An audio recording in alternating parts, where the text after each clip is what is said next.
remember the thrill of passing my driver's test earlier that Friday afternoon. I'd just turned 16 the month before, and it felt like my life was finally beginning. I had pictured driving around with friends, blasting music, and feeling a sense of freedom my cramped bedroom or our crowded school bus could never provide. My mum was working her second shift, so she didn't even know I'd passed yet. She works 2 jobs, one at a diner in the morning and one at a hospital at night, so it's tough to catch her in between for anything more than a quick meal or a good night. My dad's not in the picture at all, so it was up to me to figure out the basics of driving. I've done a few test drives with my learner's permit, but no real experience on the road by myself. I was nervous and excited at the same time. I'm not sure what made me decide to take the old sedan out that night. The rain had stopped only an hour earlier, leaving the roads slick and reflecting every streetlight like mirrors. But I was restless. Somehow, holding that brand new license in my wallet was like holding a key to the rest of my life. So, I grabbed the car keys from the hook by the front door. The house was empty, silent, but for the dripping faucet in the kitchen and the distant hum of the neighbor's TV. I left a quick note for my mom, just in case she came home early. Went out for a short drive, be back soon. The air outside still smelled of fresh rain, and thin wisps of fog clung to the edges of the street. My heartbeat sped up as I settled into the driver's seat. The engine coughed awake, and then I was off, driving down our block with an uncertain but eager grip on the steering wheel. I turned onto a back road where traffic was sparse, thinking it would be safer for someone as inexperienced as me to practice at night when no one else was around. Maybe I was a little too confident, or maybe just too naive. The road was darker than I had anticipated, and with the pavement still damp, every time my tires went over a patch of water, the steering wheel resisted my commands just a bit. I tried to remember what the instructor had told me about hydroplaning. Ease off the gas, don't jerk the wheel. My knuckles tightened until they were white. Streetlights were few and far between, and the glow from the headlights cast long, shifting shadows on either side of the car. That's when I saw him. Just a flash of movement on the shoulder. A jogger. He was wearing dark shorts and a black hoodie, though he did have reflective strips on his sneakers. My foot twitched on the brake, but in my panic, I must have pressed it too hard while also yanking the wheel. The car started fishtailing, and the sound of rubber skidding on wet asphalt filled my ears. My heart pounded so hard I thought it might burst. Everything happened in a blur. The car swerved, I heard a sickening thud, and then the car jolted as if it had run over something large, or someone. My breath caught in my throat and time seemed to slow. When the car finally stopped moving, there was a hollow silence, broken only by the engine's idle. I sat there for several seconds, maybe longer, in absolute shock. I killed the engine and stumbled out onto the road. My legs felt like jelly, my mind screaming at me that this couldn't be real. But reality was immediate and merciless. There on the pavement lay the jogger, twisted at an impossible angle. Blood pooled around his head, but the rainwater had diluted it, creating streaks of red that ran in rivulets toward the gutter. He was dead. I could see it in his glassy open eyes. I was hyperventilating, trying not to vomit as I staggered back to the car. My first thought, twisted and selfish, was about how I would go to jail for sure. I'd only had my license for a matter of hours, and I'd already taken a life. My hands trembled as I knelt by the jogger. Maybe if I called an ambulance. No, he was obviously gone. There was no saving him. I don't know what possessed me to do what I did next. Maybe fear, maybe desperation. I grabbed him by the arms and started to drag his body off the road. Every muscle in my body resisted, but I kept pulling until I found a shallow ditch hidden by some tall grass. I cringed at the sound his body made when I dropped him. I covered him with whatever debris I could find, grass, branches, leaves, anything to keep him hidden. My heart hammered as I kept looking over my shoulder, sure that headlights would appear any second and catch me. When I returned to the car, I expected to see it covered in gore, but there was almost nothing. The tires had done most of the damage, and with the road still wet, much of the blood had been washed away. Even underneath, it was mostly water with faint pinkish streaks. In some twisted relief, I realized nobody would suspect anything if they saw the car. At least not immediately. I drove home in a daze, each second stretching to infinity. My vision blurred with tears, and I struggled to keep the car steady, paranoid that I'd strike someone else. When I got back, I parked in the garage and stood there in the darkness, my heart pounding like a drum. I couldn't sleep a wink that night. I kept seeing his face, those eyes wide open and empty. The next few nights were even worse. I'd lie in bed, exhausted but unable to find rest. Every time I drifted off, I'd see the jogger, his limbs at awkward angles, that accusing stare fixed on me. I started having nightmares of him reaching out of the ditch, grabbing my ankles.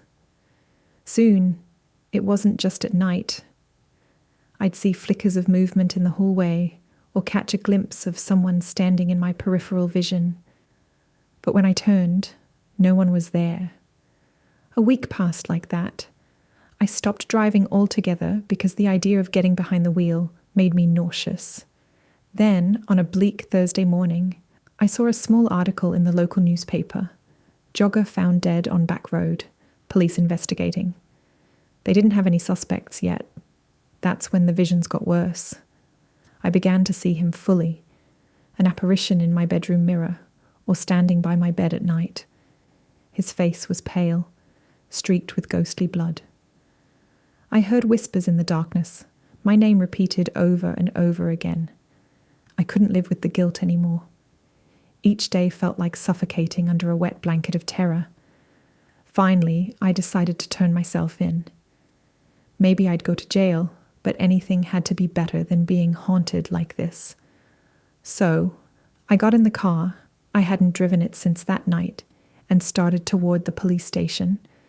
Halfway there, I felt the car lurch, and a grinding noise came from the back. A flat tire, perfect timing. I pulled onto the shoulder and got out, cursing my bad luck. Rain began to fall again, softly at first, then harder. As I bent down to look at the shredded tire, I felt a chill crawl up my spine. When I stood, he was there, standing right behind me, the ghostly jogger, just as he'd appeared in my nightmares. His mouth hung open, and he reached out as though to grab me. In pure, mindless terror, I stumbled backward into the road. I heard a horn blare, a deafening blast that froze my blood. In that final moment, I saw the blinding headlights of an 18-wheeler. There was a jolt, and then nothing. They say I died instantly. Maybe it was a fitting end. All I remember is the jogger's face, pale and unforgiving, as the world dissolved into darkness.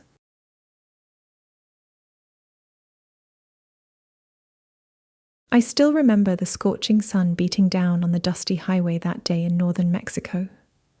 Even the air felt heavy, like it was weighed down by the endless desert. I'd been a truck driver for just over 3 years, hauling goods back and forth across long, desolate stretches of road that sometimes seemed to go on forever. I always liked that sense of freedom, sitting high above the traffic in the cab of my 18-wheeler, the rumble of the engine like a lullaby that kept me company on lonely nights. That morning, I'd been feeling good. I had a load to deliver, a trailer full of electronics headed toward a warehouse in another state. The pay was decent, and the route was familiar. I had a thermos of coffee, a fully charged phone, and no reason to think today would be any different than the hundreds of other hauls I'd done. But in Mexico, especially along certain routes. You never really know what you might encounter. The road can be as unpredictable as the people you meet on it. I was 2 hours into my journey when I saw flashing lights behind me. At first, I thought it might be the federal police doing a routine stop. My paperwork was in order, and I wasn't carrying anything illegal. Still, I got that tight feeling in my chest that you always get when you see those lights behind you. Carefully, I pulled over to the side of the road. The dust kicked up by my tires swirled around in the side mirrors. When I climbed down from the cab, 2 men approached. Their uniforms were not quite right. No proper badges, no official markings. It took me a moment to see the truth. They weren't police. They were cartel. My stomach dropped. One of them, a tall man with a scar across his cheek, had a gun drawn. He shoved the barrel into my side, motioning for me to walk toward a patch of scrub brush off the highway. The other man followed behind, scanning the horizon with a nervous, jittery energy. I knew what this was, a robbery, and possibly worse. My heart hammered, but I forced myself to stay calm. They demanded that I give them everything I had, my wallet, my phone, the cargo in the truck. My mind raced as I considered my options. I wasn't just worried about losing the cargo or my rig. I was worried about my life. If they decided I wasn't worth keeping around as a witness, I wouldn't make it out of there. One of them pushed me to my knees, pressing the gun against the back of my head. I could feel the cold metal against my scalp, and for a moment, I truly believed this was the end. In desperation, I pleaded, Wait, know me, Martin." I told them I was related to a certain local leader, someone powerful in the area. It was a bluff, but I prayed it might give them pause. They glanced at each other, uncertain. One of them pulled out a phone to verify my story. That was my chance. My pulse thundered in my ears as I saw them lower the gun a fraction to focus on the call. My training kicked in, years of being cautious, always aware of my surroundings. I knew that if I was going to do something, it had to be now. Without warning, I lunged at the second man, the one holding the phone. I grabbed for his weapon. A shot rang out, echoing across the empty highway. My ears rang, and adrenaline surged through my veins. We grappled, and by some miracle, I managed to wrestle the gun free. The tall man with the scar spun around, startled. I fired twice. It felt unreal, like slow motion. He went down hard, a spray of dust kicking up around him. The other man tried to run, but I swung the gun around on him. My hands shook as I squeezed the trigger again. He collapsed. The sudden silence was deafening. I sat there in the dirt, the gun still clutched in my hands, staring at the 2 motionless bodies. My mouth felt dry as sandpaper, and my brain refused to process what had just happened. I didn't have time to think about morality or guilt. Survival instincts took over.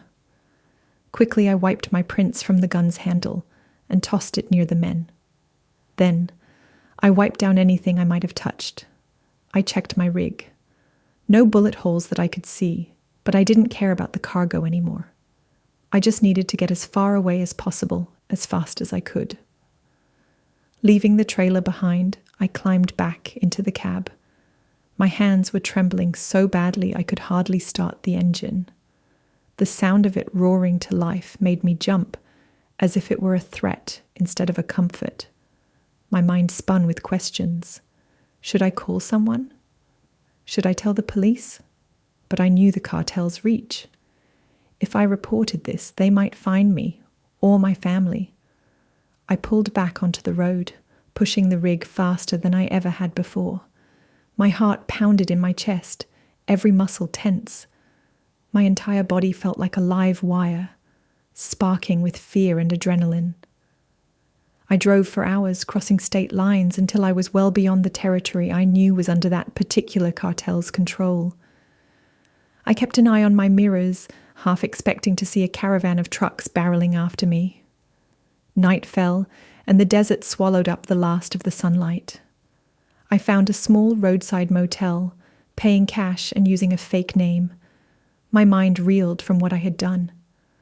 I had never killed anyone before.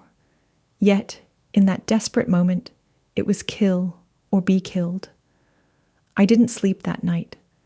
Every time I closed my eyes, I saw their faces, heard the echo of gunfire. The next morning, I continued south, deliberately avoiding major highways. Eventually, I parked my truck behind a large warehouse I'd never been to before, sold it for a pittance to some shady broker who didn't ask questions. I slipped away, traveling by bus, heading even farther away from my original route. All I cared about was putting as much distance between me and that patch of desert as possible. It's been several months now, and I'm still looking over my shoulder every day. The nightmares haven't stopped, and maybe they never will. Sometimes I recall the way the gun felt in my hands, the weight, the smell of gunpowder hanging in the hot air. It makes my stomach twist into knots. But I'm alive. That's the only thing I can cling to. And in these parts, sometimes that's all that matters. When I think about going back to driving an 18-wheeler, my hands start to shake. Maybe one day I will, but for now, I'm content to keep moving, staying low, and praying that the cartel never finds me. I can still hear the echo of that gunshot in my ears, and I suspect I'll hear it until the day I die.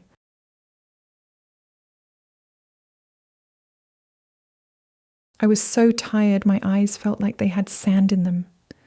My wife had been dozing in the passenger seat for hours, while our 2 children in the back were fast asleep, their heads lolling from side to side. We'd been on the road for nearly 18 hours, hauling our entire lives in a minivan packed with clothes, toys, and memories as we moved to a new state for a fresh start. I knew I should have stopped long ago, but I kept telling myself, just one more hour, just one more stretch. It was nearly midnight when my eyelids began to droop dangerously. The highway was quiet, and the hum of the tires was hypnotic. The next thing I knew, my wife was screaming my name.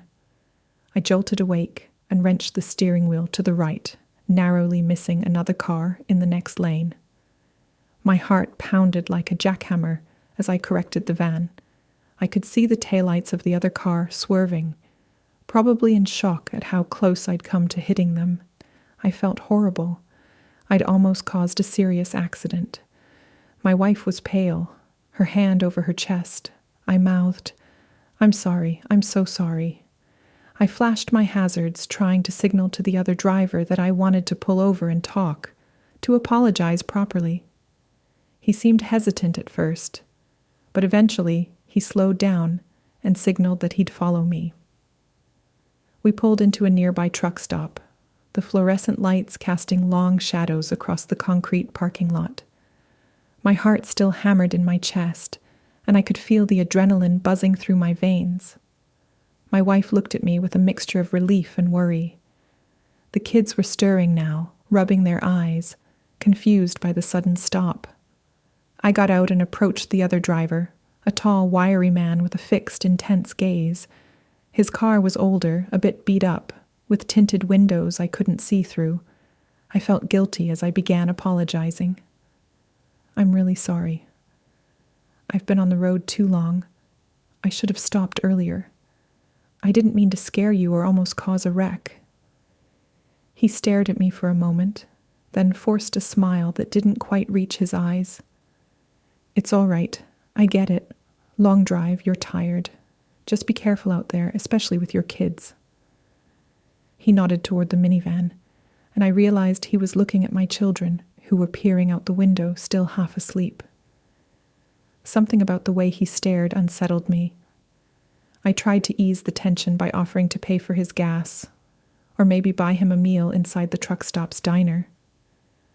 "I feel terrible," I insisted. "Let me at least do something to make it up to you." He shook his head, still watching my kids. "No need. Just be safe." His voice was flat, and he had this odd smile on his lips. I felt a chill run down my spine.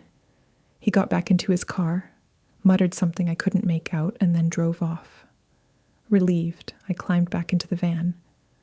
My wife and I exchanged worried looks. "He was weird," she said, voicing what I was thinking.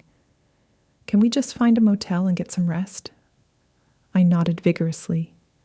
Enough was enough. I pulled out my phone, found a hotel about 10 miles down the interstate, and merged back onto the highway. We hadn't gone more than a mile when I glanced in the rearview mirror and noticed headlights behind us. At first, I brushed it off as coincidence, but after a few minutes it became clear that the car was matching our speed, hanging back just enough to stay behind us.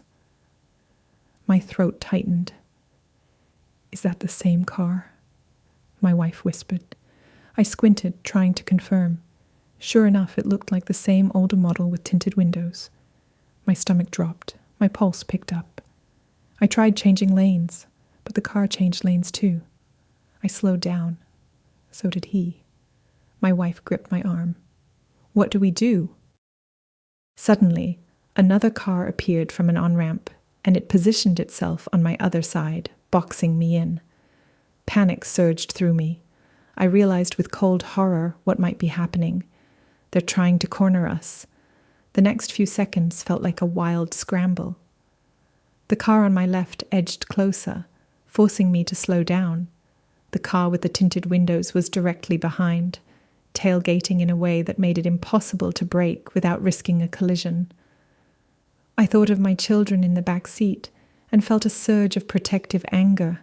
I jerked the wheel, trying to find a gap, but they moved in sync to keep us trapped. That's when I saw a pair of headlights behind them, an 18-wheeler. Its horn blared, a deep, thunderous sound. In a sudden burst of speed, the truck roared up, swerving around us. I thought it was going to cause a massive pileup, but the driver seemed incredibly precise. He clipped the car on my left, sending it skidding sideways. Then he plowed straight into the car with the tinted windows. It was a horrifying sight. The metal crunched, and the vehicle spun out of control. Sparks flew as they scraped across the asphalt. I frantically wrestled with the steering wheel, managing to keep our van from getting tangled in the wreck. We pulled over to the shoulder, tires screeching. My entire body was shaking as I threw the van into park. My wife was in tears, and my kids were screaming. The truck driver hopped down from his cab, sprinting over. He was a big man with a gruff expression. "Are you all okay?"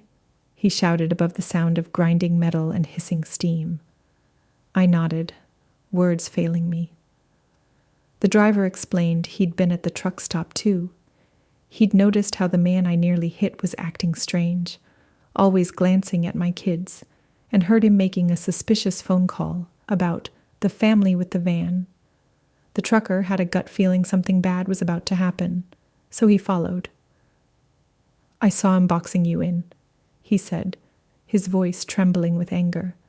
"Did what I had to do. But listen, if the cops show up, it'll look real bad for me. This is an open road just past a blind hill. They'll think I never had time to stop." He locked eyes with me. "You tell them that, all right? You say I couldn't stop in time and I plowed into them by accident." I looked at my terrified wife and children. This man had just saved our lives, possibly preventing them from being kidnapped. I didn't hesitate. I nodded. "Yes, of course, whatever you need." Sirens approached in the distance. My wife held our children close as I stepped away to call the police. My voice trembled, but I kept my story consistent with the truck driver's request. The truth was, I didn't even feel guilty about lying. Those men were going to harm my family. The truck driver deserved a medal, not prison time. When the authorities arrived, I stuck to the tale. I was driving, got boxed in by 2 reckless cars, and the 18-wheeler couldn't slow down in time. There was no mention of kidnapping or any sinister plot. The police asked a few questions, then chalked it up as a tragic accident.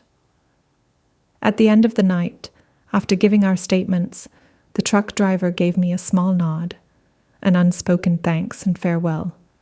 Then he climbed back into his rig, battered but still running, and rumbled off into the night.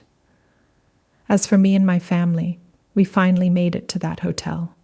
None of us slept easily, but we held each other close. We were safe. And somewhere on that lonely stretch of highway, 2 criminals got exactly what they deserved, thanks to a watchful truck driver who refused to ignore his instincts.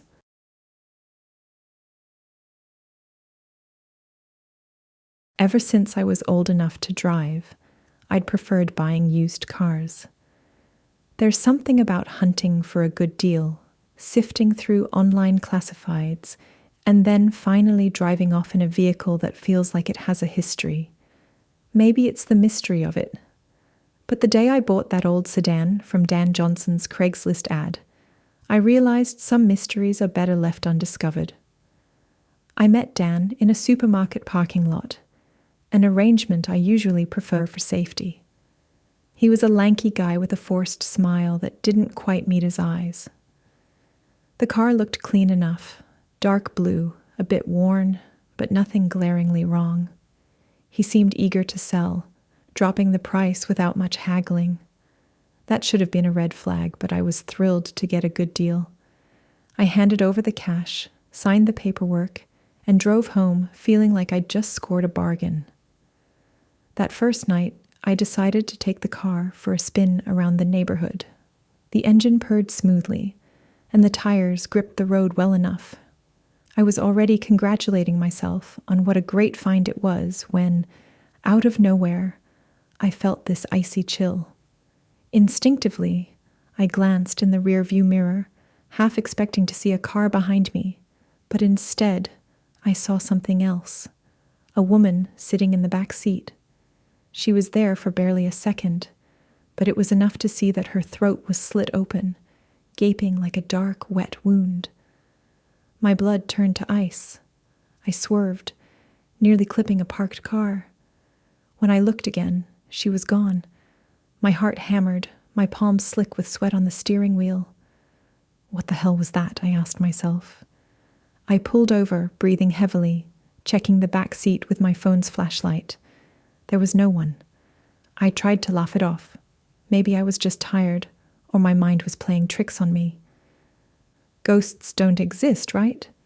It must have been some weird reflection, or maybe my imagination. I drove home carefully and parked the sedan in my driveway, telling myself I just needed rest.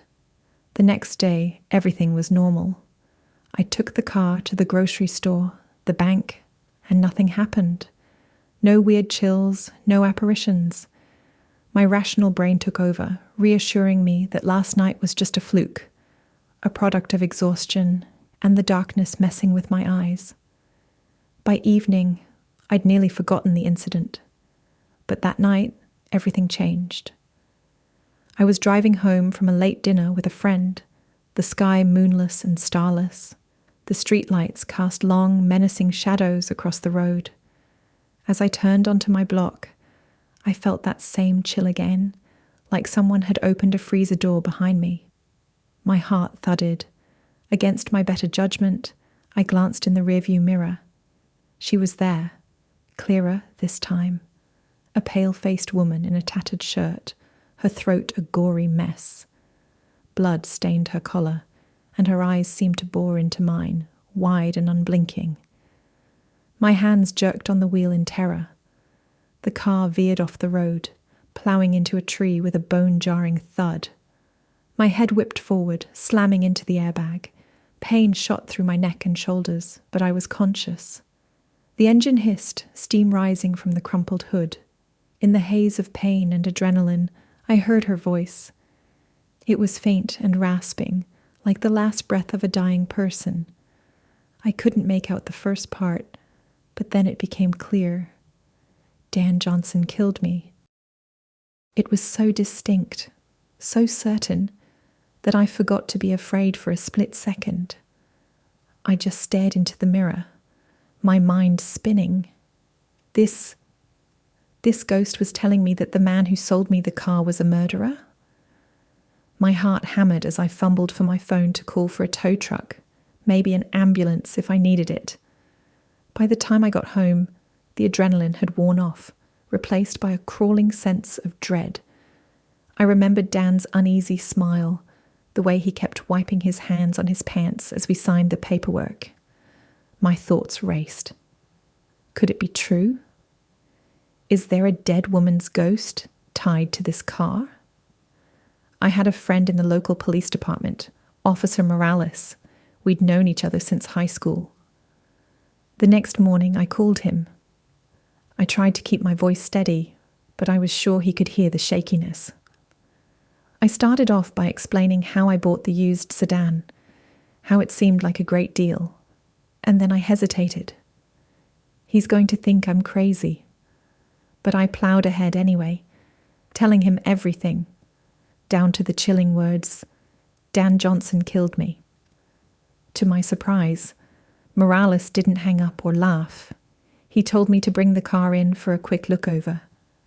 "At the very least, we can check if there's any reported thefts or if the vehicle's been flagged," he said. I told him the car was totaled after the accident. We arranged for the tow yard to release it to the police for a sweep. For a few days I paced my living room, 1,000 different scenarios cycling through my head. I kept replaying the crash, seeing her ghostly face in the mirror. The nightmares were worse.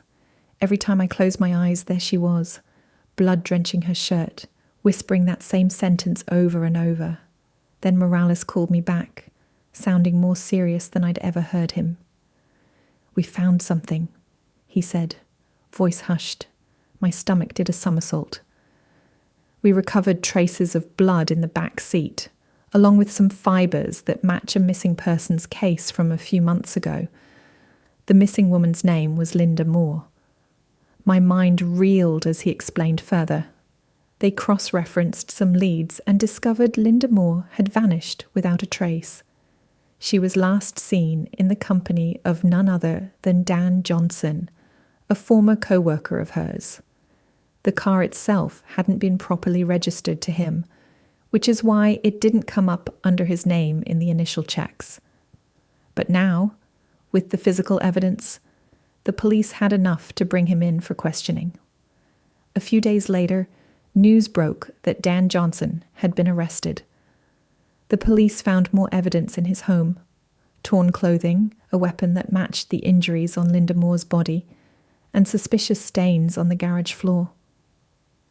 As the investigation deepened, it became clear that he'd likely killed her and hidden her body somewhere, then tried to dispose of the car by selling it cheap before the police could connect it to him.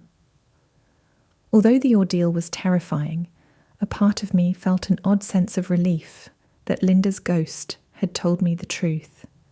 She wanted justice, and in a strange twist of fate, I was the one who helped provide it. Some nights, I still dream of her. I see her in the rearview mirror, but now her gaze isn't accusing. It's almost grateful. The car, totaled beyond repair. I never saw it again after the police finished their sweep, and that's just as well. I'm done buying used vehicles off random listings. I still get a shiver every time I pass a Craigslist ad for a car that's too good to be true. Because now I know the truth. Sometimes a car can carry more than just miles on the odometer.